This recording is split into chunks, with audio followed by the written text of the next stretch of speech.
reviewing the police department's budget. Similar to what we did the other night, we will have a brief presentation by Chief Smith talking about some of his initiatives for the upcoming year and any major financial changes in his budget as well. And then the floor will be open to questions of him by council. So with that, I will turn it over to Chief Smith. Hello, council. It's good to be back. I appreciate y'all giving me some time off. I definitely feel like a new person. So thank you to everybody for being patient the last 27 days. I hope their needs were met by my replacement. So I heard everything went well. So thank you once again. I'm not going to go through the entire business plan because we do have a limited amount of time. But the first 7 pages are basically the 7 pages that have been in there for the time most of y'all have been on council. It just addresses the specialized units and how much each one costs the taxpayers. If I can be allowed to, I'd like to jump straight to page 8, and this is where it gets really interesting. I'm very proud of page 8 and page 9. If you turn back to page 7, this is the performance measures for this year. This will be the last year you see this, because if y'all remember last year, I did 2 sets of goals: the traditional goals, which is in this chart on page 7. Then I went to new action items, and they exist both this year. Next year, starting October 1st on page 8, are new action items. And they align with the city's new action items. I also have these action items in my personal work plan, and I have now included the action items in the commander's work plans. And then the commanders are now including those in the sergeant's work plans beginning this year. So it aligns all the way from you guys as the policy makers, all the way through to the first line supervisors, and eventually to all employees of the police department. And it's in the same format that the city is doing it, goals, objectives, and it's listed like that P1, G1, I1, and these are our objectives. So I'm not going to go through every single one of them, but this was a lot of work to get to this point, a lot of refinement, a lot of help from people in City Hall. So what I'd like to address first, of course, is the first one: provide adequate public safety. And under that, I have 3 action items, and you can read them at your convenience. But it's basically addressing guns, gangs, and drugs, and that's been my theme since I've got here, that I took this position. And if y'all saw the news, we seized 83 guns since January 1st. That's an incredible amount of guns and a lot of drugs, and that creates other problems. So my first action item is to address the guns, gangs, and drugs objective, and then I have 3 action items how I'm specifically going to do that. The second objective is improve public safety in the city's downtown CBD or CRA. And I'm focusing on the camera system for this year coming up. With the camera system, what I did was we have the money both from the CRA and the city, and y'all's commitment to do whatever it takes to get a top-run camera system. My problem is that I don't have the bodies to delegate to that, and I don't know what I have. I can tell you right now how many cameras I have, which ones are working, which ones aren't. Are they facing the right way? So what we did was the same thing we did with the radio system. I had one of my detectives in SIU that's having surgery. He has basically gone back with Ricardo, our IT guy, and done an audit, and he's doing an audit of every camera, when it was put in, what the viewing angle is, and then he's creating where are we short, where there are gaps in the coverage, where we need to add cameras, what we need technology-wise to add those cameras, and it will be in a white paper similar to what y'all all received for the radio system, if y'all remember that. It's a roadmap for the next 10 years of where we're going with the camera system, what we need and what capabilities we want to look at, not just this year coming up, but if I'm not here and Mike's not here, the next guy can pick up the white paper and say, okay, we're in year 5. This is what we need to spend. This is what we need to do. And this is how much it costs. So we're creating that base inventory and audit of the camera system. And then we feel like we can, Detective Burrell even did all the cameras and the cones of where they cover. And that showed us on a map where the gaps are in our coverage. We also want to link it in with South Beach Park and do a lot of things with the camera system that we haven't been able to do up till now. But before I spent one more dime on this camera system, I wanted to know what I had and where we were going and what we needed. So the objectives and the action items continue. I'd like to go to page 9 at the top. And this is support safe walking, biking routes for schools. Of course, you have my 2 action items, but this is also part of the bigger goal of guns, gangs, and drugs. It was a major thing of this council for traffic safety, traffic surveys. Do citizens feel safe in their neighborhood and our high volume roadways? And also, so I put a major emphasis on our traffic unit, vehicle stops, and making people feel safe, the motoring public. And this goes back not just to traffic safety and student safety and crosswalks, but also 95% of the people we arrest don't live in Jacksonville Beach. And they come here by vehicle most times. And we feel like if we can conduct vehicle stops, that's where we're getting a lot of the drugs and a lot of the guns from. So it not just helps our traffic safety, it helps our crime numbers too. And I really believe the pressure we've been putting up on vehicle stops, it makes people feel safe. It makes criminals say, we're not going to Jack's Beach with guns or drugs or for gang members. So those are the 3 objectives and action items I wanted to cover. But it's a 2-page, 8 and 9, page 8 and 9 document that really go through all our goals, objectives, and our action items. And this will mirror eventually every city department goals and objectives. If I'm not mistaken, Mike, will look like this. Is this correct? As we discussed the other day, council will give us their feedback on the format. And Right. if this is the format that they like to see it in, then this will be the format that we use throughout the document. But I don't think Public Works is competing against you, so you got that. Well, we were first. Don't forget that. So, are there any questions on the page 8 and 9 and the action items? Because I do have 1 or 2 other things. Do I have any questions so far from anybody? I see Councilor Meza and Councilor Jansen. Let's go with Councilor Meza first, followed by Councilor Jansen, and then Golden. Chief, I have a lot of questions, but since you said you weren't done, I could wait until after you are done and I could ask my questions if that's okay. It's totally up to you. I'm prepared now to take it, or I only have a few other smaller things, but please go ahead. I could wait just to see if I have any more questions. Okay. Councilor Jansen? And you're currently muted.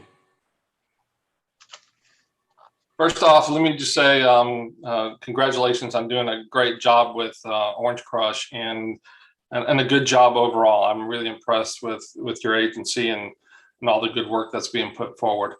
The question I have, and this is maybe a combination answer from Mike and you, was we put aside some money for the communications tower and the upgrade of equipment for the radios and that kind of thing. Do we have a status on that? Well, we just replaced the UPS, the Universal Power Source, today. Okay. The SUA, the first year of the SUA, that's what it was, about 600,000 over 5 years. The first year of the SUA goes in this month, which to be honest with you, Councilman Jansen. They make it sound complicated. I think it's Motorola pushing a button and we get all the software upgrades. I don't think it's much more complicated than that for $100,000 a year, but that's supposed to happen. The tower lights for the FAA have been installed, and we even put a new climbing cable in that's been installed. So everything that we came to you with is done or is scheduled within this month. Thank you. Appreciate that. Counselor Golding, and I was going to guess by your smirk about Motorola that it was probably right that you press a button and it just uploads. But it's your floor. Thank you, Chief. I love these goals and objectives, and I just wanted to make a few comments and then I have a question. Wanted to mention that I do like the objective about improving the relations with downtown business owners. I love what you've put there as well. And then the safety for pedestrians, especially because I live close to the schools. I live close to San Pablo Elementary School and Fletcher Middle School. I see a lot of the traffic issues that exist around our schools. And so I'm really excited to see you guys put some emphasis on the safe routes to school. So that's really awesome. My question for you is in the Connect with Our Citizens, which is P4G1I1. The Citizens Police Academy, of course, is an amazing way that you guys connect with the citizens.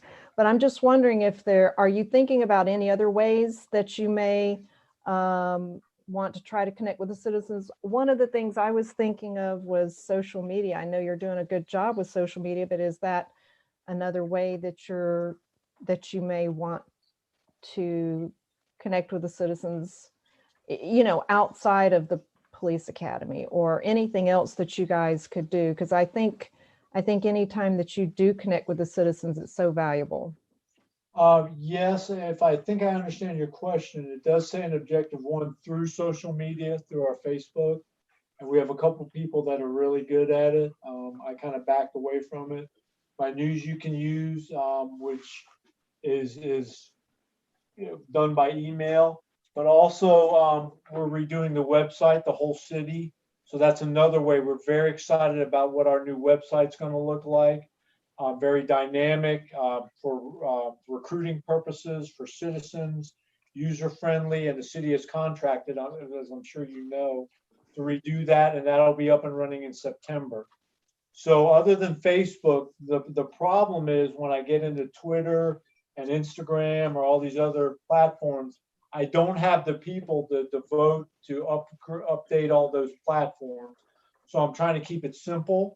Simple doesn't mean easy. It just means a lack of complexity. And I feel if I can put a dynamite CPA program together, dynamite public relations programs together that we serve the citizens with, like CPA and the Christmas party, the Halloween party, a dynamite website, I think that's where we start. And to be very honest with you, Sandy, the ultimate connection is through my officers on the street. And I feel like that I have 101 representatives out there also pushing the message every time they go to work. So does that answer your question? Yes, thank you, Chief.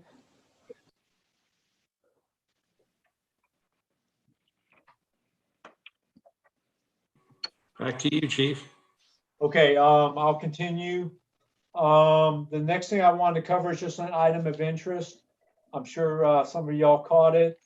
It's $150,000 for a van. And I wanted to explain myself.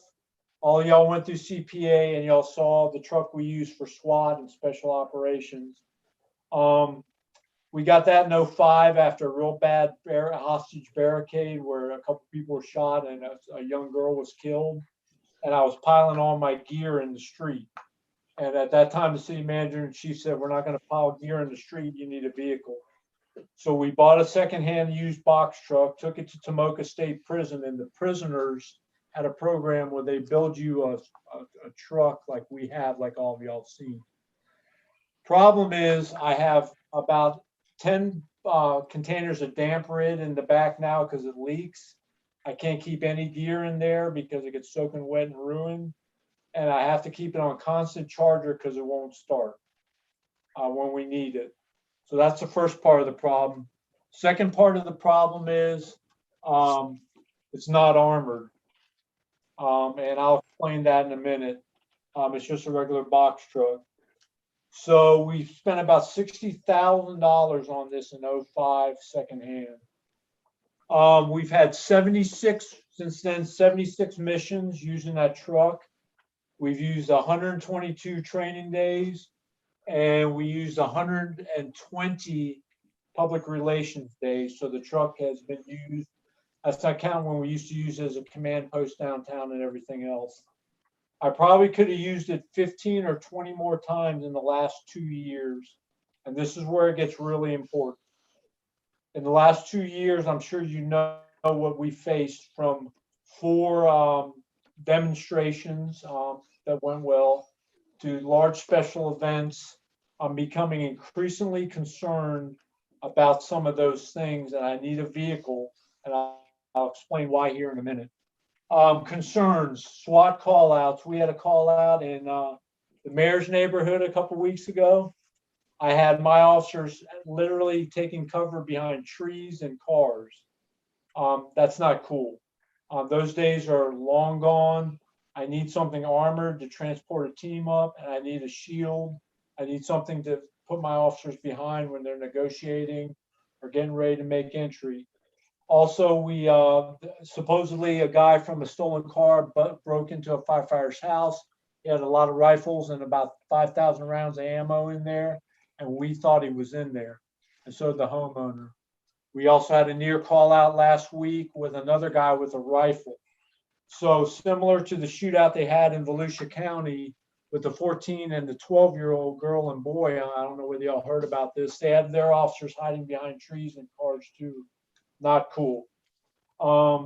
Second part of that, concerns, all my gear's getting wet. I can't carry any team gear in the truck at all because the current one's leaking and it doesn't run.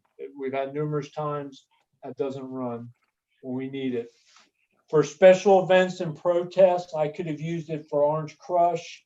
I could have used it for the 4 protests last year. Here's the most important thing. It's unmarked and it's a van. It's a Transporter E350 double axle white van. It doesn't look militaristic. It doesn't look armored. It doesn't even say police on it. But I can put operators in there. I can put mobile field force in there. I can use it for surveillance if I have to. Something that I'm not going to go into a whole lot of detail with, what I've been doing for the last 2 years. Any event with more, I've been keeping this quiet. Any event with more than 5,000 people, I'm putting a quick reaction team out quietly for active shooter fight. There's been a lot of active gunmen in Austin, Texas, in the entertainment district last month. 2 days ago in New Orleans, these entertainment districts are getting shot up. So I've been quietly putting out quick reaction teams on big festivals or big events to safeguard for active shooter, mass demonstration or whatever. So that's a concern. For Orange Crush, I have a 10-year-old Suburban that broke down, and I have a truck that's 11 years old that also the air conditioner went out. So I had 4 SWAT guys in a Ford Focus. And that's not cool either. If you've ever been in the backseat of a Ford Focus, you know what that feels like. So I need the vehicle to be able to deploy in an unmarked or covert capacity for demonstration or special events.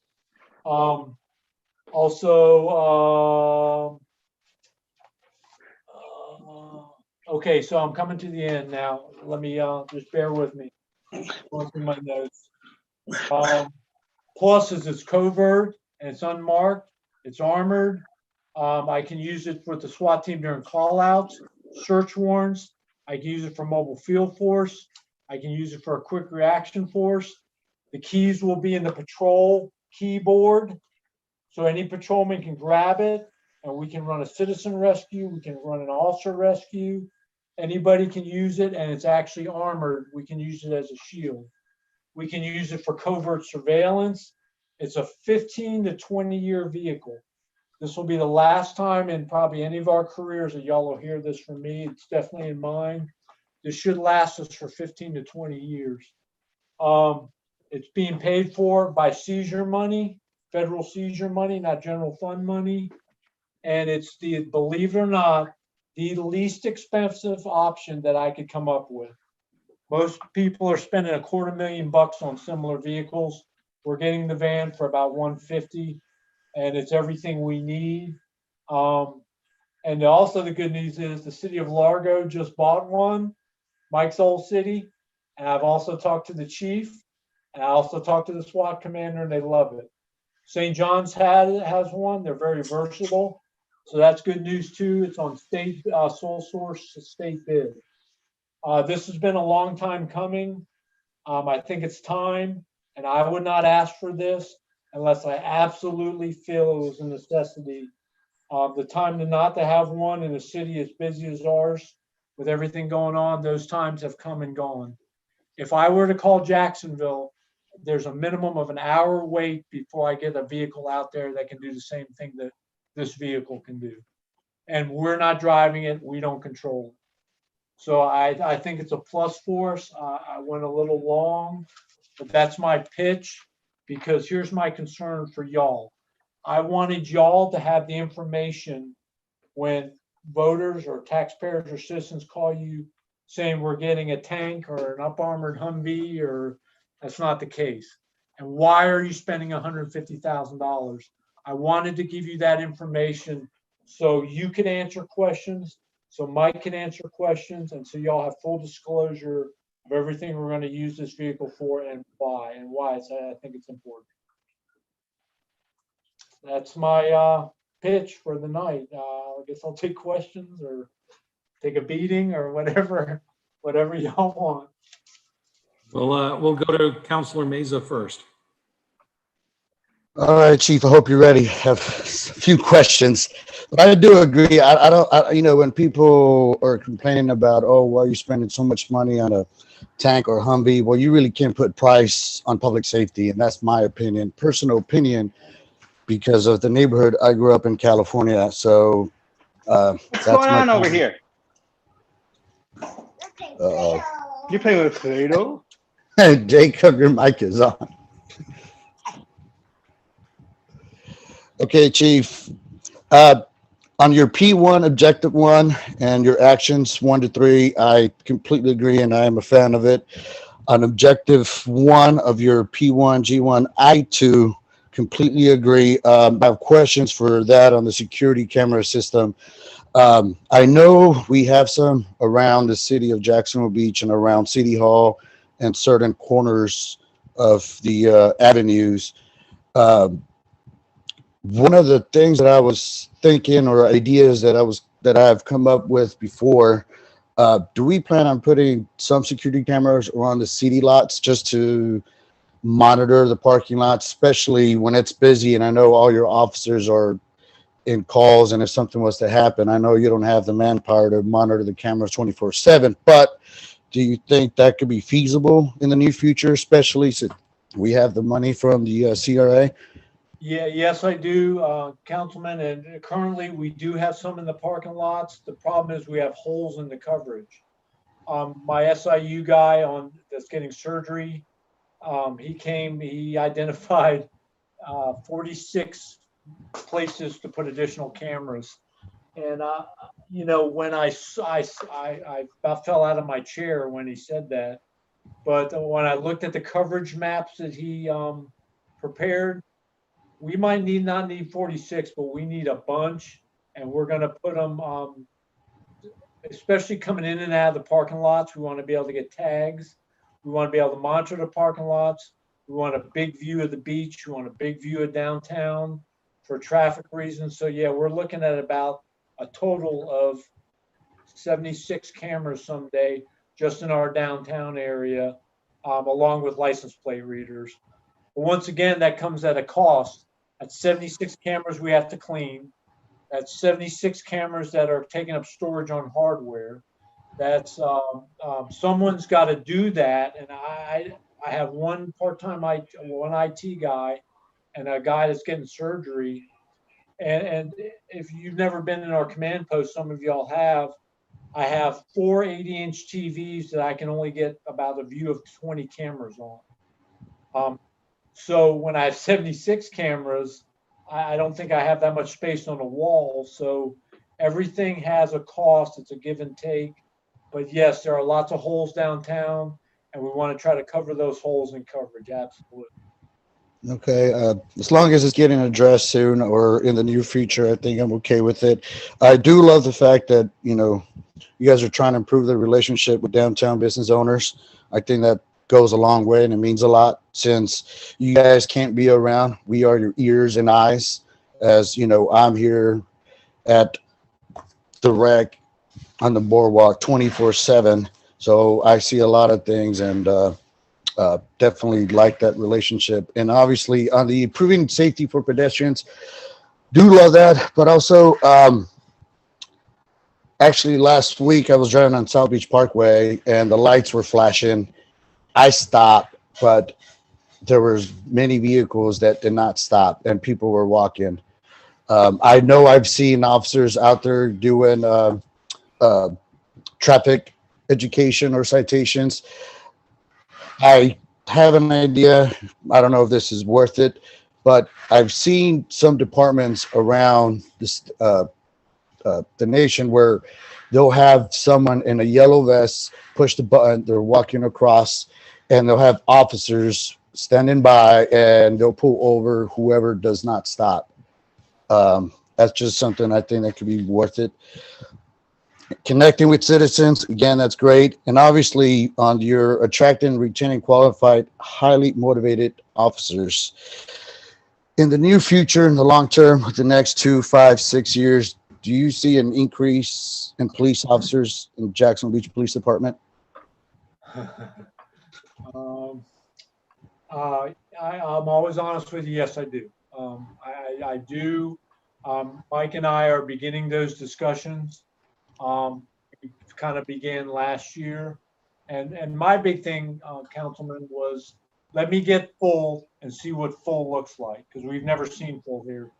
And we've been full for about 2 years now. I see that happening as long as we can retain. You know, something going on nationally, police officers, contrary to popular belief, cannot be mass produced. Once you lose a group of officers like they have nationally, it takes a year to get them hired through the academy and solo, and then you still have a year of policemen. You gotta wait 5 or 10 years down the road till they get more experience and they know how to handle things better. So, you know, I saw in Seattle they want to hire 250 policemen. They're not going to find them because they can't be mass produced. You can't just go out and hire somebody. So it's not just the challenge of finding more money to hire more, it's finding more money to retain. And I'm telling you, St. Johns County is a threat to us. I've talked to the sheriff, I have a personal relationship with them, and they will be our future threat, not across the bridge this way, across the bridge to the south. So yes, I see officers increasing, but we haven't, Mike and I are beginning that discussion last year, this year, and we'll be talking about it more next year. Mike, I have this question for you. Do you think, let's say, obviously, you know, everything's uncertain, but if everything goes well, is it possible to talk about that in the near future? Like, hey, we have the money to bring in more additional officers? I think that'll come down to the conversations that Chief Smith and I have as to how many officers, what function, and when. But clearly, when it's time to add officers, we will come to you with a recommendation that is comprehensive. Typically, you don't add just an officer. You normally add 2 or 3 officers to make sure that you're providing coverage for something specific, because one officer is only 40 hours a week. If you're talking about something that requires coverage of 100 to 200 hours a week, along with off time, et cetera, you're probably going to need to add in a minimum block of 2 or 3 officers, similar to what you would do with the fire department. Okay, thank you. That is all for me. And Councilman Meza, one more thing on traffic. Before I took over, we had 2 traffic officers. That's all, and that's not enough for a city this size. What we have done is once we got full, we kind of reorganized a few things, pulled a sergeant off temporarily. I now have a sergeant and 4 traffic officers. We're doing it as a test pilot project to see how effective it is. And I'm very encouraged by the results to have 5 traffic officers out there, because it is a major problem in the city, from crime to safety to crashes. It's really been effective and for a lot of different reasons. So we're looking at that, and that's what I think Mr. Staphopoulos means when targeted. We want to target a function and a position for an officer and put them where they're needed the most for a new officer. Thank you, Chief. Mayor Hoffman, followed by Councilor Jansen. Thank you, Chief. First of all, nice shirt. Go Gators. And I really do like the goals. I think this is a really well-rounded distribution throughout the different priority areas for the city. And to Ms. Golding's point, I really like the Citizen Police Academy under Connect and social media under Promote.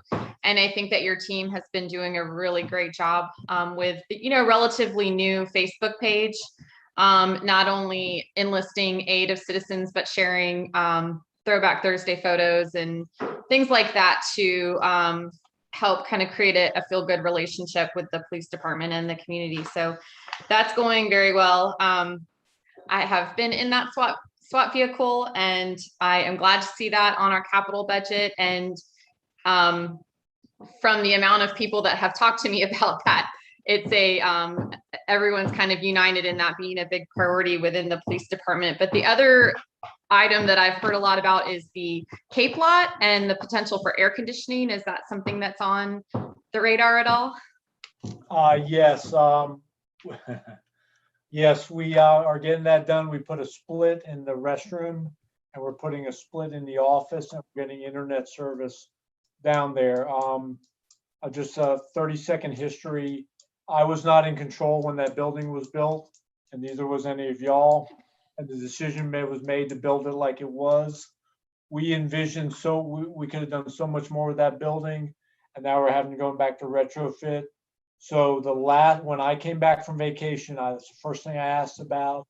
And Dan, one of our city employees, is getting the order up, and it's being installed probably in the next, as soon as we can get it here and get it in the building. The purchasing process is working its way through.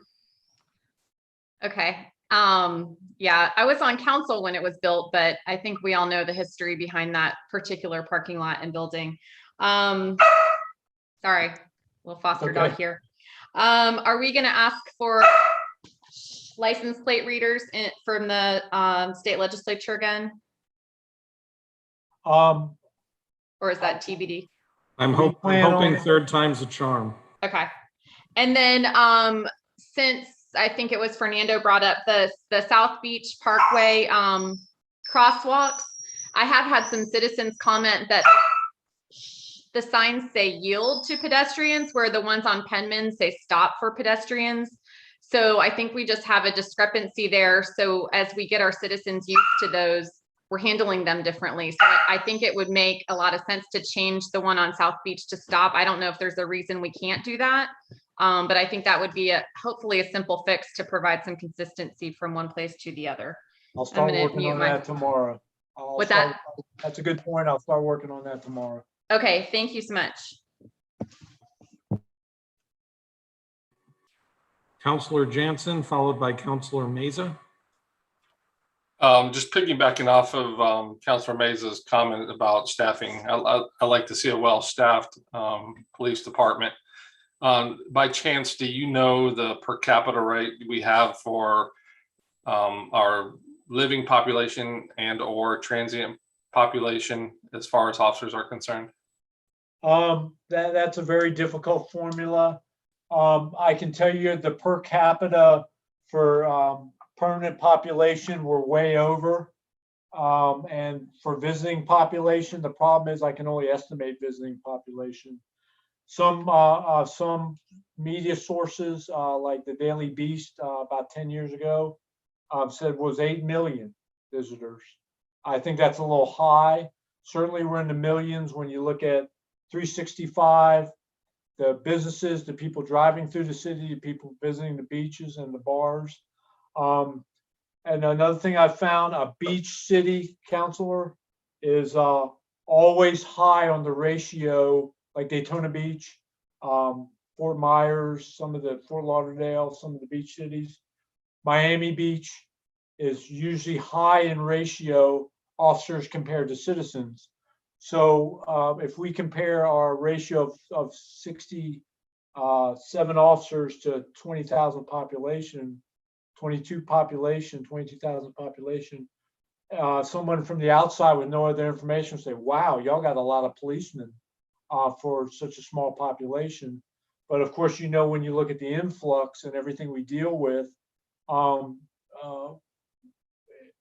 we're probably lower than per capita, and I can only estimate. Problem is, to answer your question, I can only estimate what the visitors are, but I can definitely tell you Florida Beach City PDs are all in the same boat, especially the beaches, because they get such a big influx. Does that answer your question, or did I just make it worse?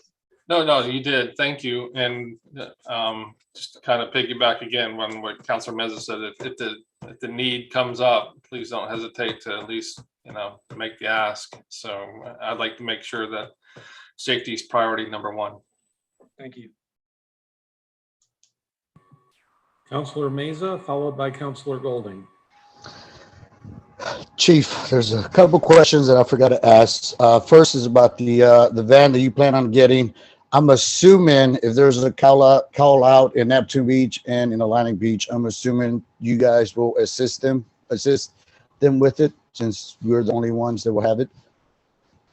In Neptune, we used to do both cities heavy lifting as far as that goes. We're still doing Neptunes. Atlantic Beach has shifted a little bit to using GSO on a few things. That might be shifting back. But yes, we will respond wherever we're requested on mutual aid. And yes, we could send it there, absolutely. And the second one was also to Councilmember Golding's point about connecting with citizens. Have you ever thought about doing coffee with the chief and the mayor, or coffee with the chief and council members, or something like that once a month? I don't know, just to connect with citizens a little bit more. What are your thoughts on it? That's a good question. And, you see the sheriff's walks, like in Jacksonville, and Chief Pike does it. I've always taken the angle that I have 98 ambassadors that work for me. And my focus is to manage this agency. I don't know what I would rather see the officers engaging 10 citizens a day, and me engaging citizens when I go out to lunch or at the dry cleaner, than do a walk in the neighborhood.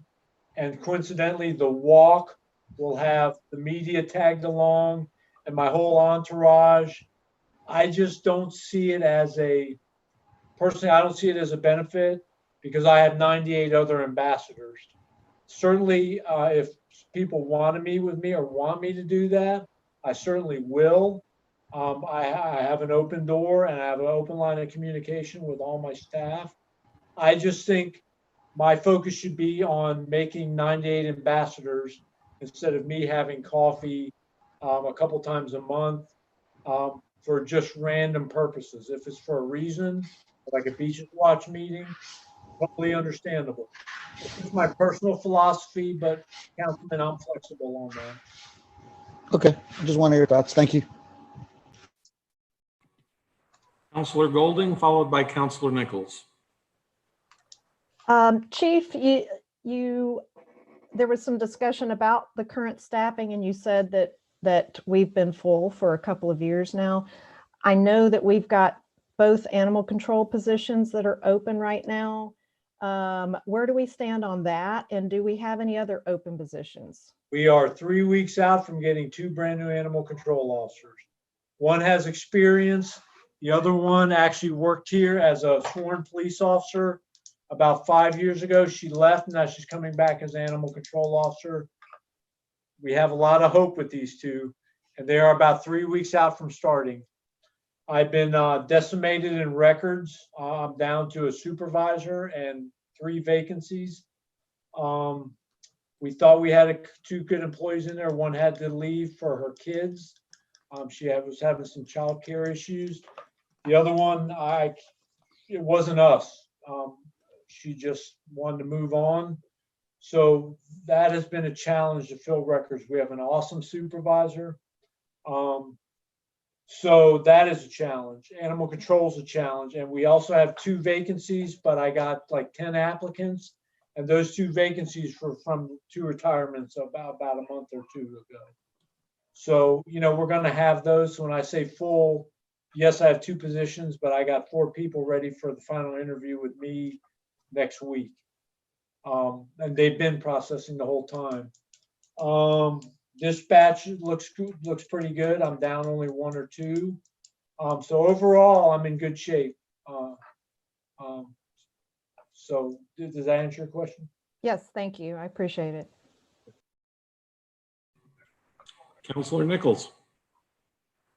Chief, just first of all, congratulations to you and your staff for doing such an outstanding job, and continually, just like at the 2016 to 2020, continuing lowering the crime rate in Jacksonville Beach. And, I honestly feel like this is one of the safest places in the country. And from a safety standpoint, I couldn't think of many other places that I would even consider living.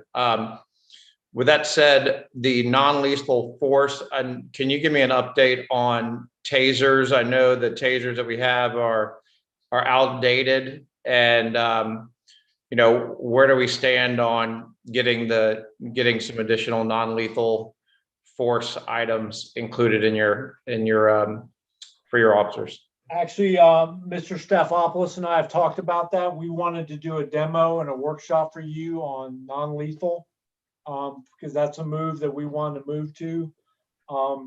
We already had tasers, and for Orange Crush and from here forward, we also got what's called a pepper ball launcher, very effective, very safe. And eventually I'd like to get one in every supervisor's car on the street. I have some great video. Instead of shooting some suspect with a bat or a club or a knife, they were able to use pepper ball, and it mitigates the situation very quickly. I bought 3 for Orange Crush. They're deployed with the tactical team members and the quick reaction people now. But refining the policy, we're going to push it out to the road to use it. So we do have numerous new less lethal or non-lethal capabilities. To back up the taser, it's kind of like Motorola. They got us. And when I once again fell out of my chair when they told me what a new taser costs, used to be about $400 or $500. Now it's $2,000. So is it worth it? Absolutely, it's worth it to issue every officer a taser instead of having to shoot and kill somebody or somebody get hurt. But it's expensive, and I haven't even broached that subject with the city manager yet. So thanks for diming me out, Mr. Nichols. Okay, and one other thing, now that I've relocated to really the heart of the downtown business district, I noticed it in prior to moving and where I was there too, but the noise level from vehicles and motorcycles, both from not having exhaust and from having stereos incredibly loud. Does that ever get enforced, or is that something that we can look at enforcing more? Because I think it's really impacting the quality of life in the for people that live in the downtown area. Yes, and let me back up to the taser question real quick. Everybody has operating tasers, and we're looking at starting a replacement program. There's nobody without it. There's just a bunch of ours have reached end of life. So in the next 2 years, we need to start a replacement program. And I think the new ones are a lot better too, and you have multiple shots with it. Yes. And So, different so colors too. Yes, and we started working on that. The defensive tactics instructor, me, and Commander Crumley, as for replacement, we started that discussion. The second part of that is, yes, we can enforce it more.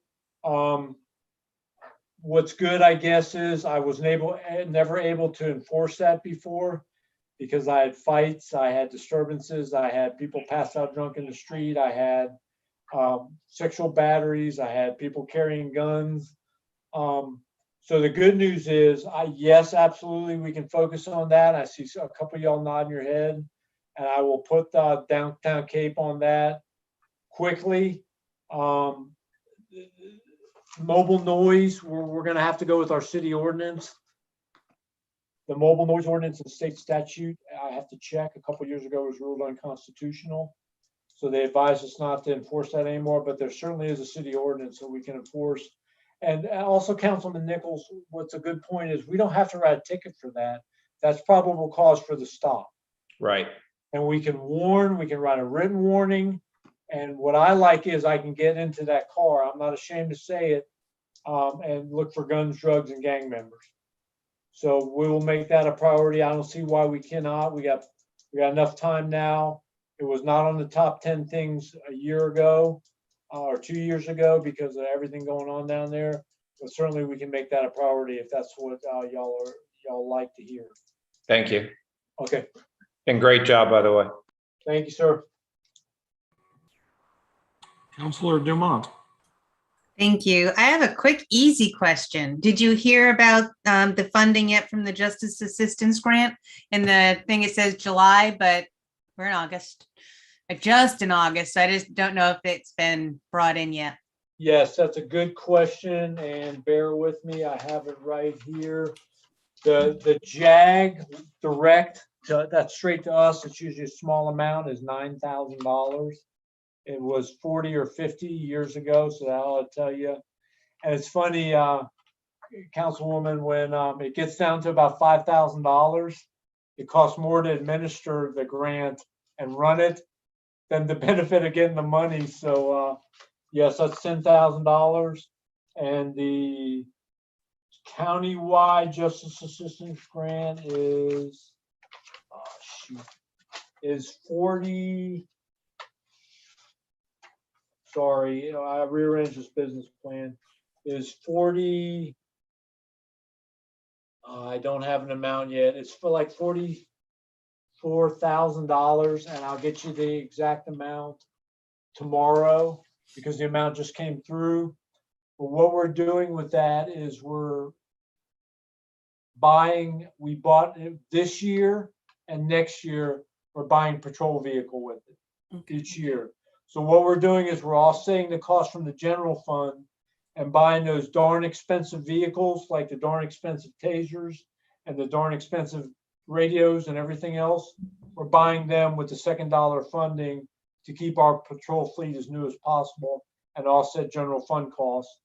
But I know we're buying a fully outfitted SUV for the grant amount. I will get you the amount. It's about $44,000. Okay, and is that our portion or is that the county's? That is our portion. That's our portion of what the county gets. Okay. Yes, and part of our portion, it's a little bit more than 44,000 actually, because that pays a third of a crime analyst's salary from JSO. We have a crime analyst out here 1 to 2 days a week from JSO doing our crime analyst work along with our crime analyst, and they're kind of combining effort. And part of that money, our part pays for them, and we also get a lump sum. Yeah, it does. Thank you. I was just wondering, I have it highlighted to remind me to ask you. With regard to what you said earlier in records, when individuals leave, are you able to do exit interviews, or HR does exit interviews to find out if it's a salary issue? I believe they did get a raise a couple years ago, which was much needed, but I don't know if we're still below market. Actually, that's an excellent question, and yes, they do exit interviews. We were almost full this time, and it had nothing to do with pay or us, is what they told me, and I believe them. I think Ms. Nelson and the city manager did a good job of giving them a pretty good bump. It was like 20%, Ms. Dumont. And you've worked up there, so you know the pay was really low. Yeah. I believe it's very competitive. It's like 14 or 15 or $16 an hour now, much better than it was. I'll give you the short version. Before these two that left, it was not the best working environment, and I'll leave it at that. And I have remedied that problem. Okay, does that, and we can hook up and I'll explain to. Yeah, no, I'm aware. I was up there. Okay. And do you have a lot of applicants coming in? I take it the openings are posted? We have applicants for the purchasing position, Buku. We have a bunch of applicants for records. We have a bunch of applicants for police. And we actually had a bunch for animal control, but we already had 2 that we specifically targeted. So we're trying to ask them, are they interested in any other positions in the police department? And we've done that before. We said, go apply for this position in the police department or that position, and they have. Okay, great. That's a good sign, is when there are a lot of applications. So thank you very much. Yes, ma'am. Doing a fine job. Thank you. Counselor Golding. Thank you, me again. Just wanted to follow up because I know that there's always a lot of conversation about the downtown area. You know, what's going on in the downtown area. We're talking about cameras. We're talking about, you know, working with the businesses. We're talking about noise and guns and gangs and drugs and everything in the downtown area. For the benefit of anyone who is watching this video, could you please share with us what are the things that your department will be focusing on that will benefit the neighborhoods this coming year? That's a good question. And I think first and foremost is the traffic unit. I'm able to address speeding, which is a huge issue in the neighborhoods, at least the perception of speeding. And we usually find out it's all the neighbors that are speeding. Also on the roadways, I think the omnipresence of the traffic unit and all the vehicle stops patrol is doing, all the corridors into the neighborhoods. It basically puts out a big flashing sign that says, don't come to Jacksonville Beach and break the law. It's an omnipresence. I think the focus of riding the neighborhoods after 3 a.m. like we used to, along with the major roadways with the traffic stops, really helps with the burglaries late night, the robberies, the people in cars looking for trouble, looking to steal, looking to rape and rob. I really think, not directly, I know everybody wants to see a police car in their neighborhood.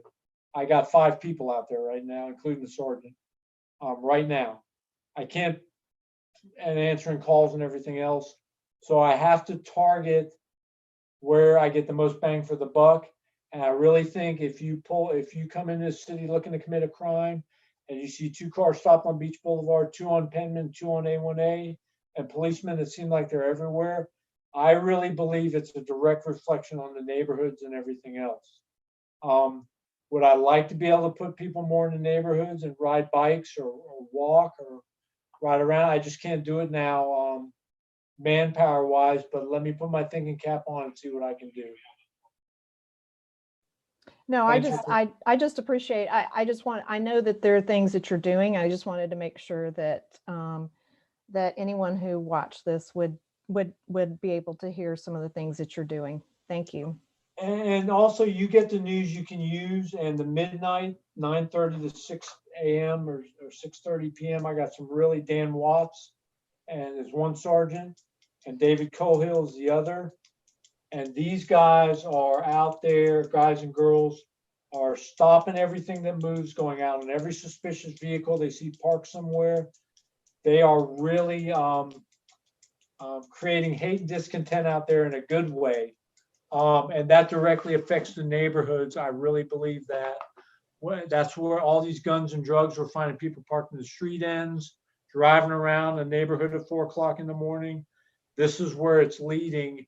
And I really believe word's getting out. That's why I don't think we have the critical incidents downtown, because people are saying we're not going to Jack's Beach anymore to break the law or do the wrong thing. It's just my belief. It may be overly optimistic, but I think we're seeing proof of that. Well, I do want to say thank you to you and your traffic division, because I know that I've had a lot of citizens who have contacted me concerned about speeding in the neighborhoods, and you guys have always been extremely responsive and, you know, have done a great job with directly talking to the neighbor that has the concern. I think every neighbor that has come to me with a concern, they don't always like the answer, but they appreciate the time and the effort that your guys have put into it, and they understand to some extent, you know, why some things can't be done. But you guys are doing a really good job of trying to at least listen to the concerns and evaluate them to see if there really is an issue there. And one other thing, if I can add, it goes back to Councilman Mays' question also. I don't want to put a cop in a neighborhood for window dressing. I don't want to have coffee with somebody for window dressing. I want to serve a purpose, because I don't have the manpower to just drive around the neighborhood. If my crime rate's through the roof, but I have a car in the neighborhood, it doesn't do me any good. I have to direct those patrols, and although you might not see a cop in the neighborhood, they're out there visible and stopping crime actively and making a difference, even though people might not see it, and they ride the neighborhoods when they can. Does that make sense to everybody? I hope it does. I hope I just didn't confuse y'all, but that's kind of my philosophy. If I do something, I don't want it to be fluff. I want it to mean something. And I feel by creating and mentoring my 98 employees to create 98 ambassadors, my time is much better spent doing that than spending 5 hours having coffee with someone. Not to down talk that, but I feel my time is much well spent creating 98 positive ambassadors by mentoring my people. It's just my philosophy. And I'll just say one other thing. My hope in talking to Mike, and I complete streets or things that we can do with our streets going forward that could help to slow down speeding, that don't necessarily, I mean, it doesn't necessarily equate to a speed bump, but it's, you know, bump outs or, you know, all kinds of things that we can do with our street designs that, you know, we can modify our streets to slow. I mean, I see it personally, some of the streets in my area that are direct routes from Penman Road to 3rd Street. That's where those roads are the ones that tend to get the most complaints, because the cars are cutting through one way or the other. And when there are cars parked in the street in front of the homes, the cars do tend to slow down. And so, I mean, to me, that's just proof that when you don't make the streets a direct shot, people are going to drive a little bit slower. So my hope is that we'll start to incorporate some street design techniques in the future that will help us to alleviate or mitigate some of the speeding problems that we have. And you're absolutely right. The old saying goes, if you design a road like a rifle barrel, everybody's going to drive like a bullet. And that's exactly like Penman Road. It wasn't meant to serve the purpose of serving now. Straight, and there's even a bank curve there. So you can really get up speed and make that bank curve and not run off the road. So that's a prime example. Counselor Stokes, followed by Mayor Hoffman. Whew. Chief Smith, great presentation. Two things that caught my eye were kind of early on, page 6, on the selected crime statistics. Apologize for the noisy baby in the background. He's been making me Totally okay. He's been making me smile. So I'm not smiling at some of the crime statistics, but a happy baby. It makes me smile too, Councilman Stokes. Good deal. Good deal. I think that's something to be proud of on the reduction of the crime rate. I mean, overall, year to year, besides for, one or two, literally one or two incidents, it looks like it's been a reduction in the last 4 years. And I was just wondering if that's something that is published anywhere to help our citizenry see the impact of the effective policing. It's something that I know I would like to share to help our citizens see that it's a reduction of crime. One thing that we hear all the time is the city's not safe, and a lot of these numbers show that it's safer than it was 4 years ago. It is safe statistically, but people have to feel safe. You heard me say that. I can get you this information, and we can also post on our Facebook page. But there's a but. You will never hear me take credit for a reduction in crime. But conversely, there's a raise in crime. I probably won't take the blame. And here's why. There's so many different issues, socioeconomics, economy, demographics, street design. So everybody's focused on the stats. And if you look at the per capita rates, one year we had 5 homicides. We were like the homicide capital per capita of the country. Not literally, but it was pretty high. Our numbers are probably high per capita. So we have to have the caveat of it's a numbers game. And when you get 5 million visitors in our city every year, we're going to have 635 burglaries or thefts is pretty darn good. If you look at Lake City, Florida, 635 thefts with about the same population as we have is horrendous. So yes, I will get that out, but I will caution you on how you use that because my prediction is you'll get blamed if it goes up if you use it too much. Well, I think along with me. I agree, but I also think the fact that you mentioned that 95% of the arrests are not Jacksonville Beach, not people who live in Jacksonville Beach, can kind of show that it's not our citizenry that are inflating these numbers. We have our citizenry is a safe citizenry, but we're plagued by outsiders that are coming in and committing these crimes. I think that's a very helpful caveat to those numbers because to your point, it is a lot more people in this city than our population lists on a census data. Would it help if I put together some talking points for Mr. Stopopoulos and he reviews it so I can send out to y'all so y'all have talking points on things like that per capita and visitors and things that people don't think about? Would that help? I think that's always good because I know the question comes up a lot of times when I talk to people on the street or somebody that wants to talk about issues in Jack's Beach.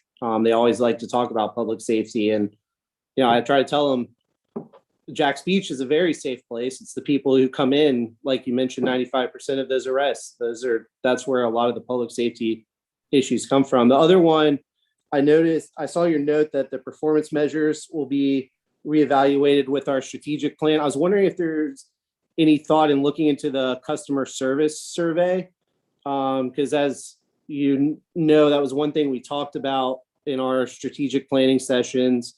I think that it's a very good number to say like 1 out of 120 people interviewed said it's only fair and needs improvement. But I just didn't know if you thought that was a pretty good survey or if there's room to improve that survey just to help get a little bit more data back on those 90 ambassadors that we have out there. We per CALIA, which has been awesome.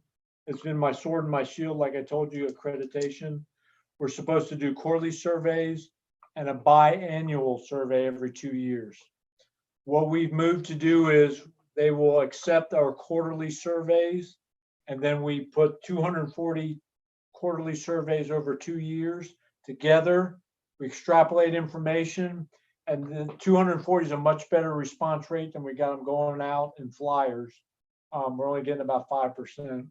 So what we're doing is we have to, it's funny you mentioned that, we have to modify our quarterly surveys to gather more information. So instead of 8 questions, it'll be about 15 or 16 questions, and it will encompass, to your point, more citizen data on their feelings and what they would like to see. So yes, it's funny you mentioned that. I just talked to Commander Shaughnessy about that yesterday. We're moving to that model, and we're getting ready to redo our customer service surveys and add more questions. Well, thank you very much for your time today, Chief Smith. Appreciate all the hard work that you're doing. And I do like the new facial hair that you've come back with from vacation. So that was a good addition there. Just a quick story on that real quick. It's a bad mustache contest between my 2 sons, me and some of their friends. And there's a lot riding on this. And currently I am winning by a mile. Well, best of luck to you. Thank you. Mayor Hoffman. I was going to say, if you weren't winning, I hate to see the other guys. I kid. 2 really quick things. One, the JAG grant was $45,865, just to give you one less item to follow up on. And then I wanted to second Mr. Nichols' comments regarding the vehicle noise. I thought I was just getting old and cranky, but having an office overlooking Beach Boulevard for the past 7 years, it is definitely getting worse. And I can hear mufflers from my house right now from Beach and 3rd Street, and not to mention Penman Road. So I think it is a quality of life issue, but to your point, it's also a potential crime deterrent issue. So would love to see that come up in one way or the other, because Beach and 3rd intersection is like starting line at Daytona. Yes. And it's just getting worse and worse. Consider it handled. Thank you.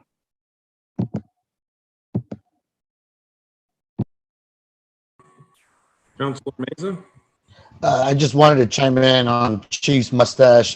Is this a competition for the best or the bad mustache?